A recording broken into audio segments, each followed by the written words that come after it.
Hey, Chipola Nation, we're here with Coach Greg Franklin of the Lady Indians basketball Craven, team. how are you doing? I'm great. How you doing, man? Pretty good. Always a pleasure. How's it going? It's going. Good. It's You going. got everybody in? We don't have everybody in, but we're close to it. Okay. We're just pining away. Okay. I've heard that term every once in a while. Working hard, getting them up early, keeping them up late. We are. Well, we're not keeping them up late. They can't stay up very late. Okay. We get them up here near in the morning. Uh-huh. We've been doing workouts at 7:30. Some come in, they trickle in throughout the day. 9:15 to 10:30 is our last one usually. Uh-huh. Then we go in the afternoon. We'll have those individuals in the morning, and we'll have a little bit of more of a team type setting in the afternoon, just for an hour. Right. Cool. Coach, I wanted to ask you some kind of specific questions today about basketball because I know that you're a basketball mind. Wow. You think about the game a lot. Appreciate the label. Yeah, absolutely. But how is it possible to get more shots than your opponent? It's not necessarily what I want to look at in basketball. We don't talk about the abundance of shots. We talk about the quality of shots. Okay. I know there's a lot of guys and gals out there that like to get their teams up and down the floor as fast as possible, shoot as fast as possible. They like those high possessions. I myself, I guess I'm more of an old school purist type.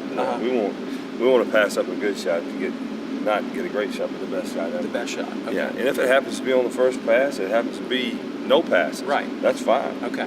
But as a team, you talk about what you want your team to do. You want them to sacrifice. You want them to be a team. Right. That's so more quality shots is Quality. way more important to you than To me, just a yes. bunch of shots. Okay.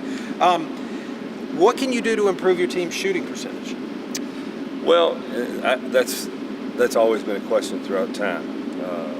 We do things like we shoot game shots at game speed in those areas where you're going to take shots. So the first time you step up and you shoot the basketball there, it's not like you haven't been there before. Right. The moment doesn't take you over. Okay. You take the moment over. That's wonderful. But that's one thing we do, and then abundance of shots. Game shots on your own. I think we walked in here just a second ago. We had one of our kids on the gun, and you could spend 30 minutes in here and get 500 shots up. Wow. Yeah. So it just keeps feeding it back to you. Yeah. That's one of those things where it's built for success. If you don't use it, then you're going to fail. Right. It's kind of like the ACE lab with Monty. It's built for success. If you don't use it, You got to then you're go. going to fail. You got to go there. Okay. On defense? What can you do to lower your opponent's shooting percentage? Well, along with us taking really, really good shots, we're very, very stingy defensively. And the schemes that we have in terms of defense, and our kids can come out here and they tell you, we got to rotate here, we got to drop here, we got to cover here, we got to sink here, has made us very, very good defensively. 5 out of 6 years we were number 1 in the country in defense. Wow. According to some polls. So that's one thing that you can control. You can't control whether the ball's going to go in every night, Right? Or every shot's going to be made. But you can control the toughness of the shots on the other side of the basketball, which is the defensive. And how hard you work on That's defense. right. And I'm telling you, last year, your girls were just flying all over the court, man. Somebody ended up on the floor, on the floor most of the time. They should have flew around a little bit more. They should have, yeah, because a bunch of them got nicked up last year. How can you get to the foul line more often than your opponents? Well, something we've tried to incorporate because we haven't had a true big kid. I'm talking about the 4 or 5. Somebody plays the post area in the past 2 or 3 years. Not a dominant presence, so we've really opened the floor up and tried to get foul shots in terms of driving to the basket. A lot of people call it bully basketball. You're bullying your way into the lane, trying to make people foul you, get to the foul line. We do have a couple of true posts this year, a couple 3.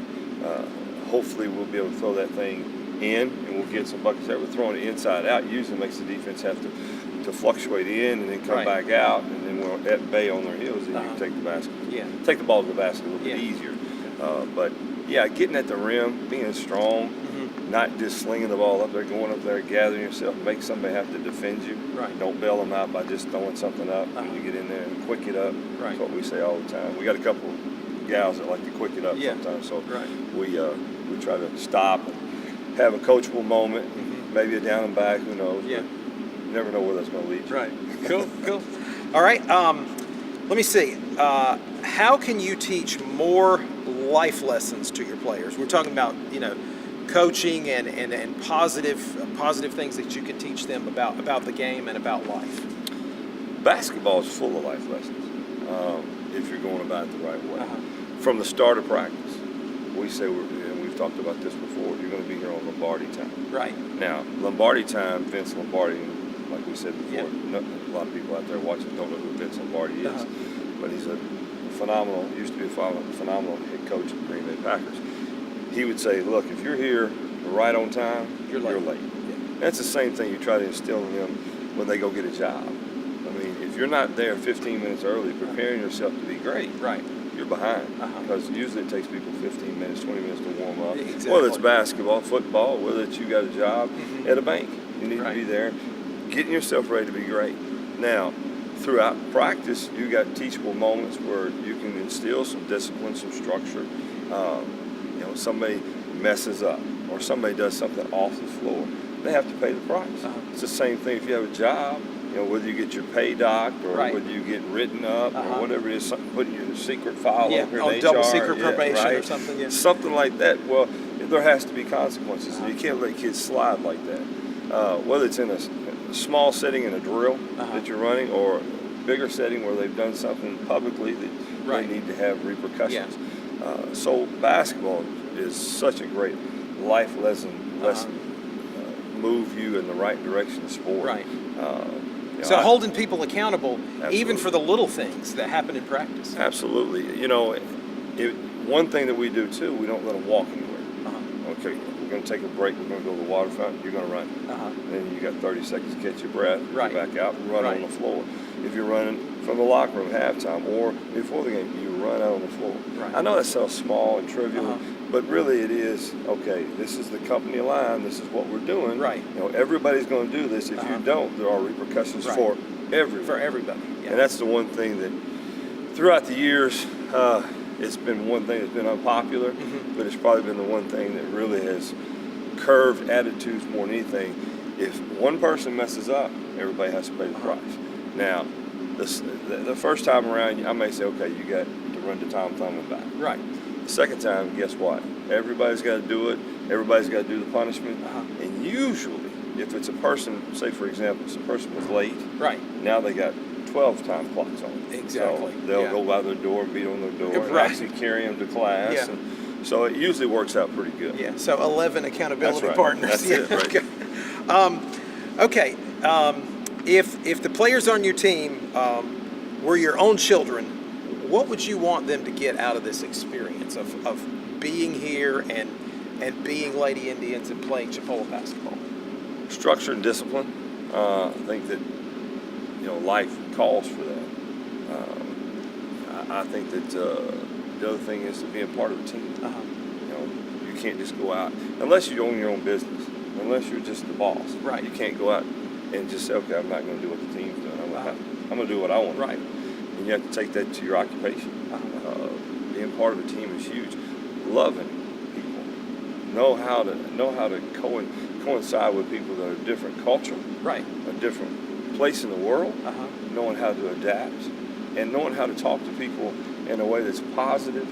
I do enough negative. I tell my kids all the time, I'm negative enough. You guys don't need to be negative with each other. Right. You need to be positive and uplifting.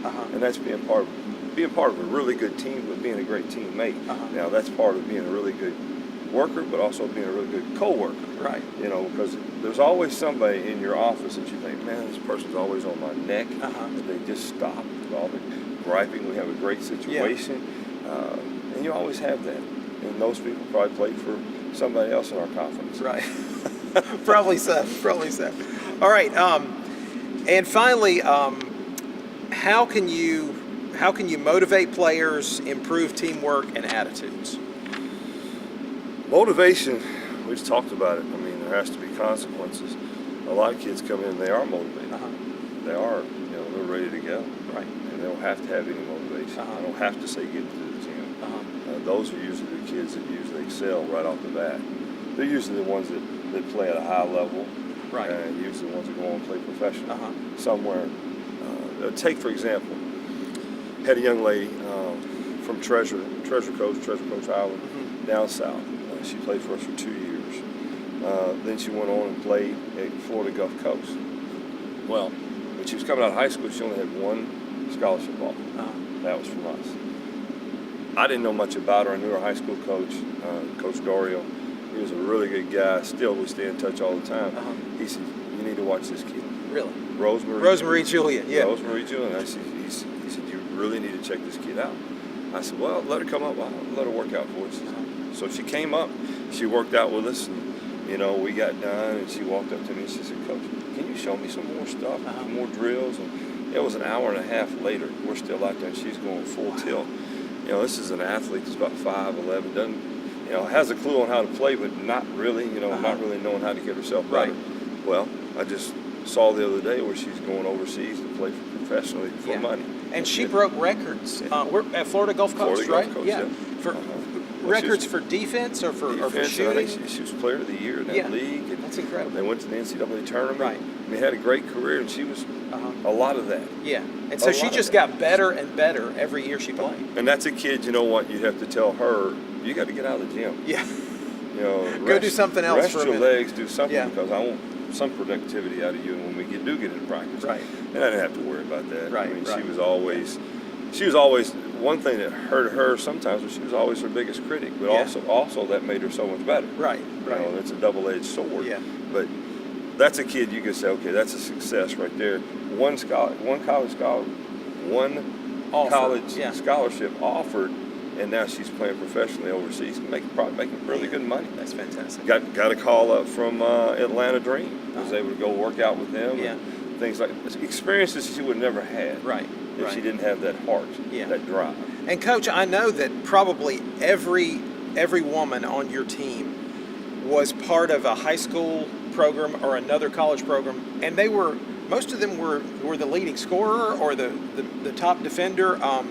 They all had huge success. How tricky is that to have 12 stars together? Because I mean, their name was probably in the paper for being the leading scorer in most of their games. That's where the coach really earns it. Yeah, right. I tell my assistants all the time, they have great ideas. I have 2 great assistants, but they got a great idea for everything. And I'm saying, guys, you're thinking about this one situation. We got to think about everybody else's situation when we're talking about this one kid.